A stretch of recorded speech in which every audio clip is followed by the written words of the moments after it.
ନମସ୍କାର ସାଙ୍ଗମାନେ। ଆଜି ଗୁରୁବାର, ମୋ ଦିନଟି ଆରମ୍ଭ ଗାଈଙ୍କଠୁ। ଗାଈଙ୍କି ଆସିଛି ମୁଁ ଖାଇବାକୁ ଦେବାକୁ। ଯଦି ମୁଁ ଖାଇବାକୁ ନ ଦେବି, ଯେତେବେଳେ ବାରିକି ଆସିବି ସେତେବେଳେ ଅନଉଥିବେ। ଆଙ୍କ ଦେହ 33 କୋଟି ଦେବା ଦେବି, ଆଙ୍କ ପାଟି ଫିଟୁନି ସିନା, ଆଙ୍କ ଜୀବନ ଆମ ହାତରେ। ଆଙ୍କୁ ଯଦି ଆମେ ପୂଜା କରିବା, ଯତ୍ନ ନେବା, ମନ୍ଦିର ଯିବାକୁ କିଛି ପଡ଼ିବନି। ଇଏ ଆଙ୍କ ଦେହରେ ଆମର 33 କୋଟି ଦେବା ଦେବୀ ଅଛନ୍ତି। ପ୍ରଭୁ ସ୍ୱୟଂ ଜଗନ୍ନାଥ ଅଛନ୍ତି, ମାନେ ଶ୍ରୀକୃଷ୍ଣ ଅଛନ୍ତି। ଆଙ୍କୁ ଖାଇବାକୁ ଦେବି, କୁକୁରକୁ ଯିବି ଖାଇବାକୁ ଦେବି, କାଉଙ୍କୁ ଖାଇବାକୁ ଦେବି। କାଉଙ୍କୁ ଦେଇଥିଲି 5:30 ବେଳେ, ପୁଣି ଥରେ ଖାଇବାକୁ ଦେବି।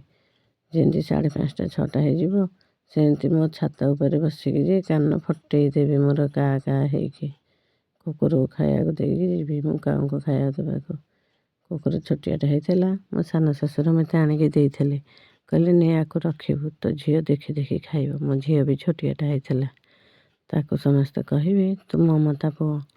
ମମତାର 2ଟା ପୁଅ, ଗୋଟେ କଳାକୁ ପୁଅ, ଗୋଟେ ଗୋରା ପୁଅ। ମୁଁ ହସି ଦିଏ, କିଛି କୁହେନି। ତାକୁ ଯିଏ କହିବ ମମତା ପୁଅ ବୋଲି, ସେ କାନ ଡେରିକି ଶୁଣିବ। ସେ ଯଦି ଭୁକୁଥିବ, ମୁଁ ତାକୁ କହିବି ଏଇରେ କାହିଁ ଭୁକୁଛୁ, ଇଏ କରୁଛୁ ସିଏ କରୁଛୁ ବୋଲି ପାଟି କରିବି। ସେ ମଣିଷ ଛୁଆ ନୁହେଁ, କାନ ଡେରି ଶୁଣିବ। ମୋ ଚ୍ୟାନେଲଟି ଭଲ ଲାଗୁଥିଲେ ନିଶ୍ଚୟ ଲାଇକ୍, ସବସ୍କ୍ରାଇବ୍, ସେୟାର କରିବେ।